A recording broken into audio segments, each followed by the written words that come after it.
Hi everybody, welcome back.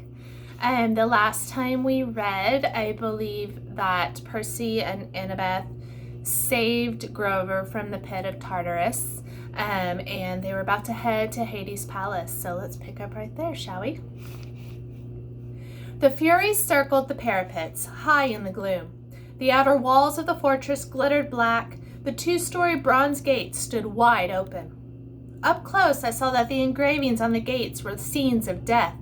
Some were from modern times: an atomic bomb exploding over a city, a trench filled with gas mask wearing soldiers, a line of African famine victims waiting with empty bowls.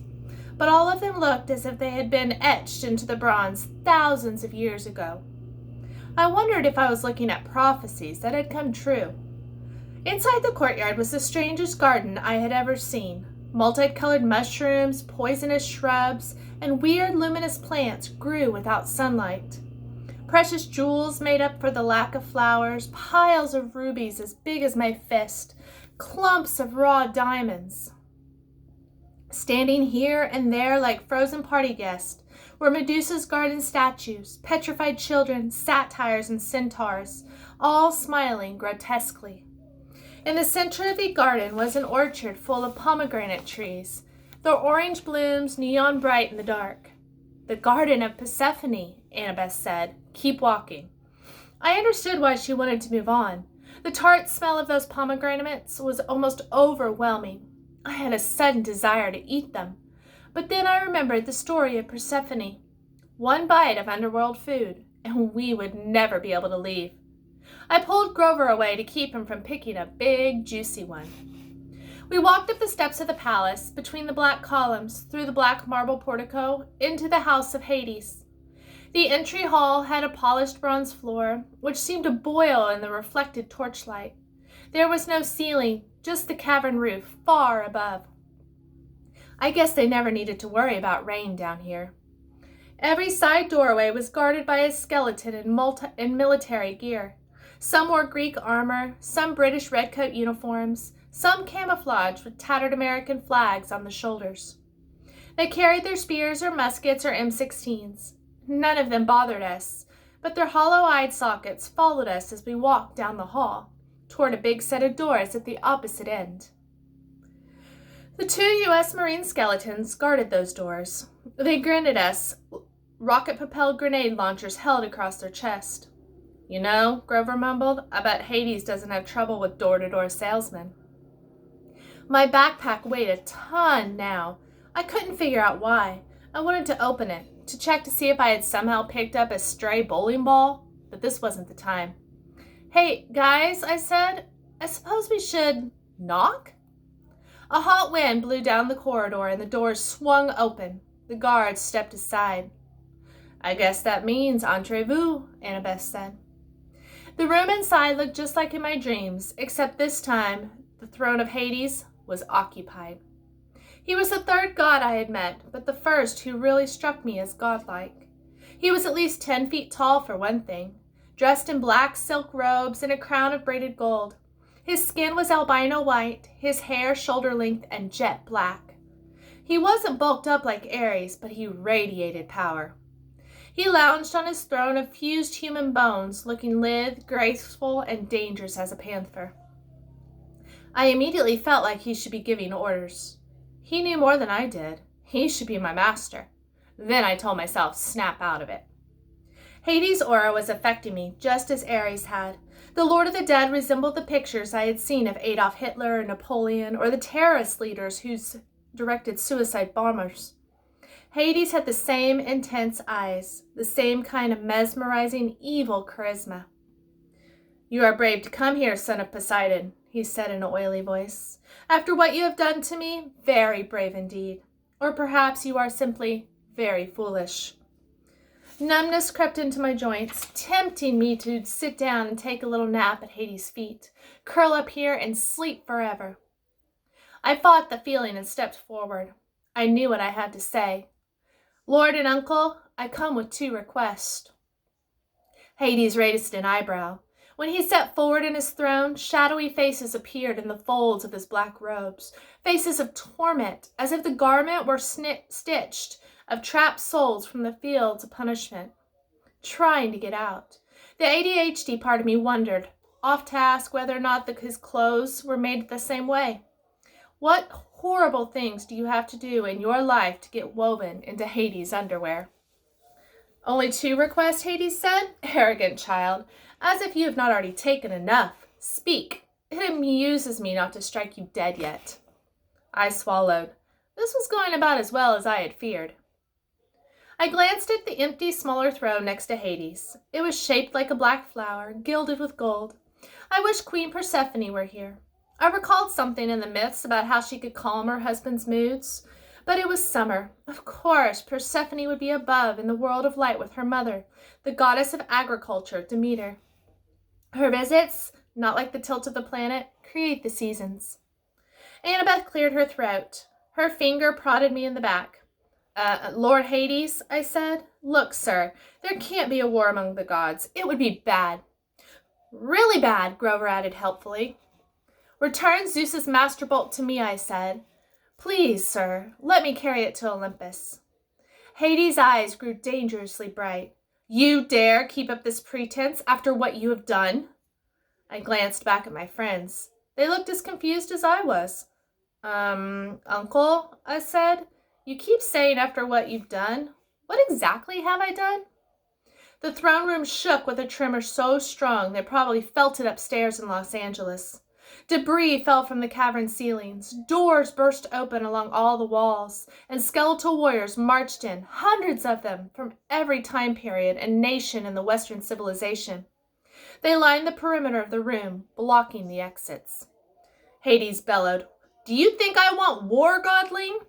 I wanted to say, well, these guys don't look like peace activists. But I thought that might be a dangerous answer. You are the Lord of the Dead, I said carefully. A war would expand your kingdom, right? Typical thing for my brothers to say. Do you think I need more subjects? Do you not see the sprawl of Asphodel Fields? Well, have you any idea how much my kingdom has swollen in this past century alone? How many subdivisions I've had to open?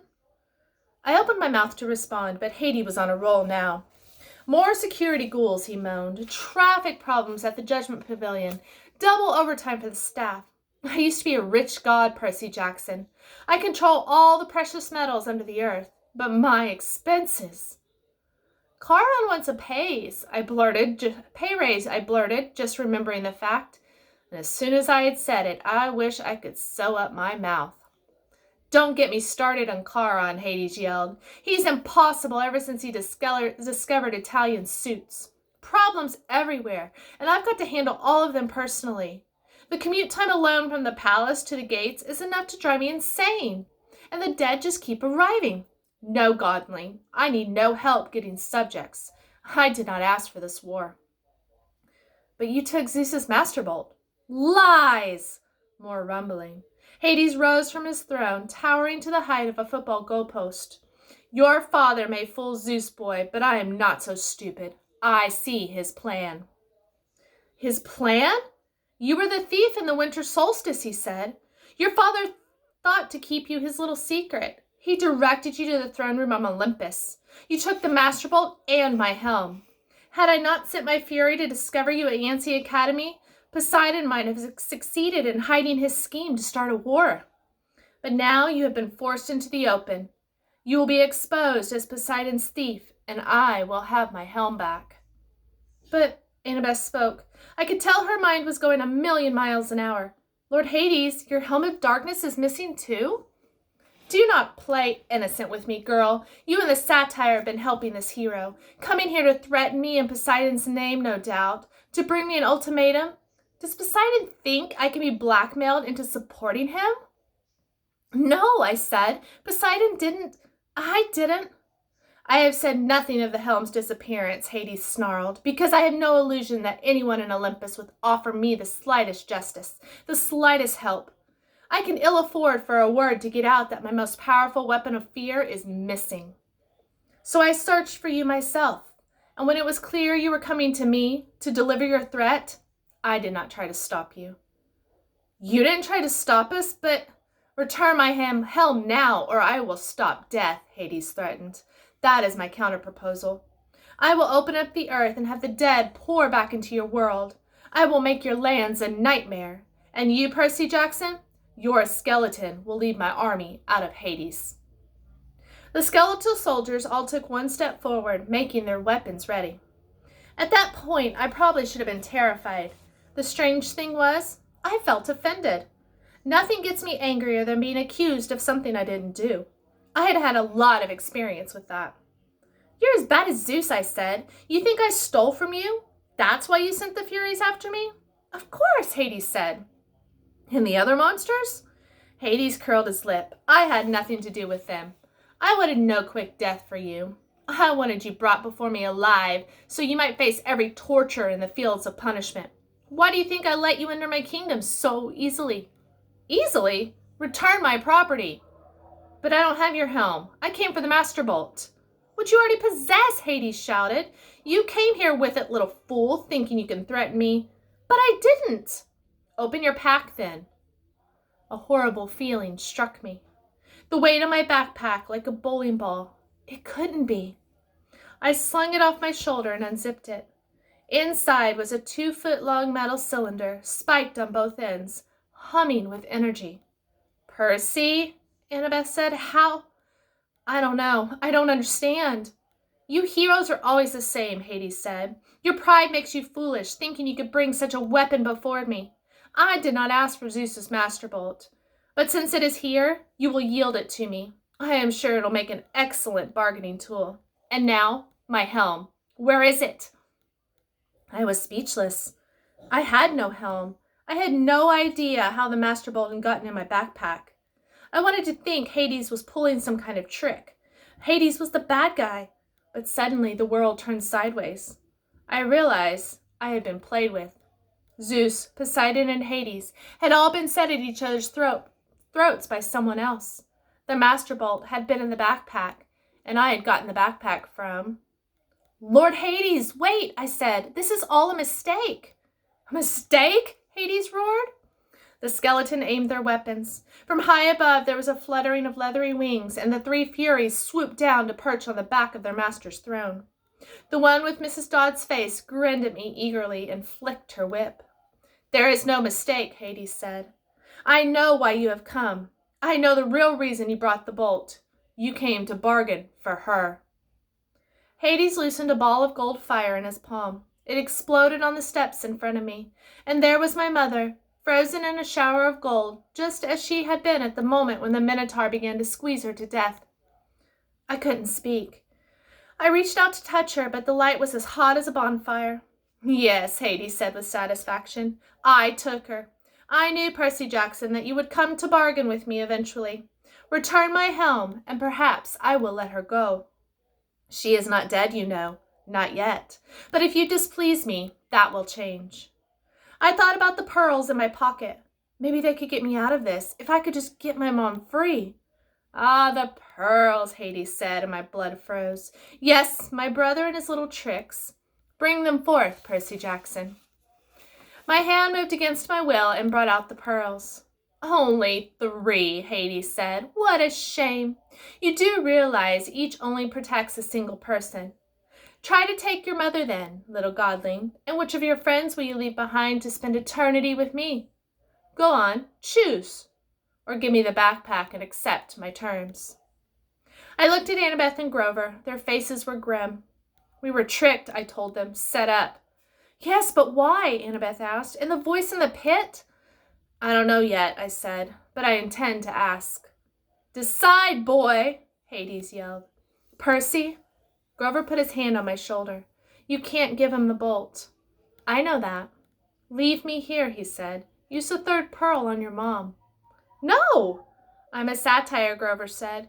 "We don't have souls like humans do. He can torture me until I die, but he won't get me forever. I'll just be reincarnated as a flower or something. That's the best way." "No!" Annabeth drew her bronze knife. "You two go on. Grover, you have to protect Percy. You have to get your searcher's license and start your quest for Pan. Get his mom out of here. I'll cover you. I plan to go down fighting." "No way," Grover said. "I'm staying behind." "Think again, goat boy," Annabeth said. Stop it, both of you! I felt like my heart was being ripped in two. They had both been with me through so much. I remember Grover dive-bombing Medusa in the statue garden and Annabeth saving us from Cerberus. We had just survived Hephaestus' Waterland ride, the St. Louis Arch, and the Lotus Casino. I had spent thousands of miles worrying about that I'd be betrayed by a friend. But these friends would never do that. They had done nothing but save me over and over, and now they wanted to sacrifice their lives for my mom's.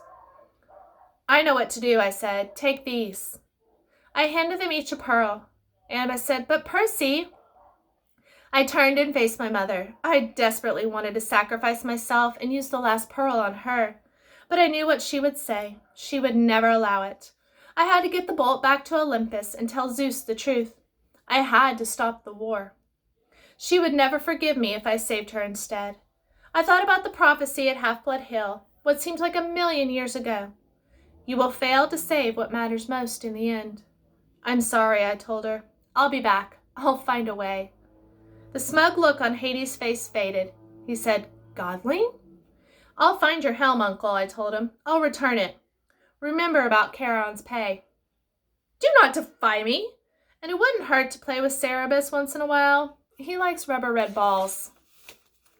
Percy Jackson, you will not, I shouted. Now, guys! We smashed the pearls at our feet. For a scary moment, nothing happened. Hades yelled, Destroy them!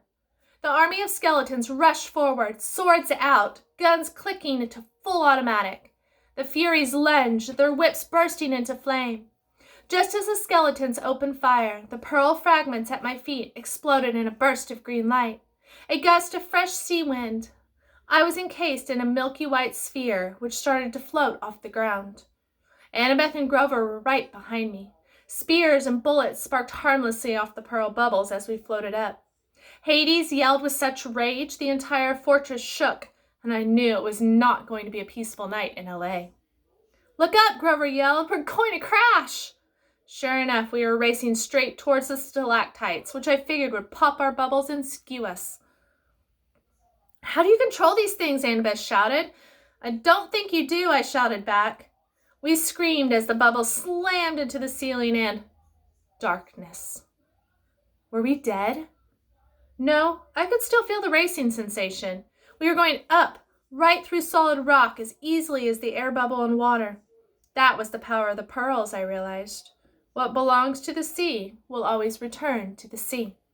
For a few moments, I couldn't see anything outside the smooth walls of my sphere. Then my pearl broke through on the ocean floor. The two other milky spheres, Annabeth and Grover, kept pace with me as we soared upward through the water. And then, kerblam! We exploded on the surface, in the middle of the Santa Monica Bay, knocking a surfer off his board with an indignant, Dude! I grabbed Grover and hauled him over to a life buoy. I caught Annabeth and dragged her over too. A curious shark was circling us, a great white about 11 feet long. I said, Beat it. The shark turned and raced away. The surfer screamed about something about bad mushrooms and paddled away from us as fast as he could.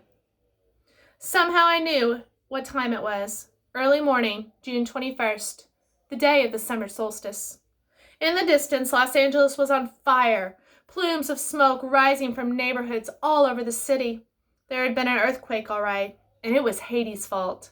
He was probably sending an army of the dead after me right now. But at the moment, the underworld wasn't my biggest problem. I had to get to shore. I had to get Zeus's thunderbolt back to Olympus. Most of all, I had to have a serious conversation with the god who had tricked me.